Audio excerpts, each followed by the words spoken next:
95%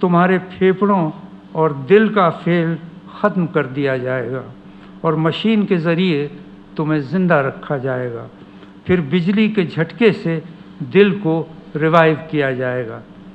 میں دہل گیا. میں نے کہا you man I will be clinically dead. پھر ہم نے خود کو سنبھالا اور اس شیخی کا جو ہم اردو میں مارا کرتے تھے بامحاورہ انگریزی میں ترجمہ کرتے ہوئے کہا کہ ہم موت سے نہیں ڈرتے، درد اور اذیت سے خوف آتا ہے. انگریز ڈاکٹر نے ہمارے کندھے پر شفقت سے ہاتھ رکھ کر لالچ دیا کہ آپریشن کے دوران جو موت واقع ہوتی ہے وہ بالکل پین لیس ہوتی ہے. مرنے والے کو پتہ تک نہیں چلتا کہ وہ مر گیا ہے. اس نے پین لیس موت کا ایسا دلکش نقشہ کھینچا کہ زندگی وبال معلوم ہونے لگی. 2 دن بعد آپریشن کے لیے روانہ ہونے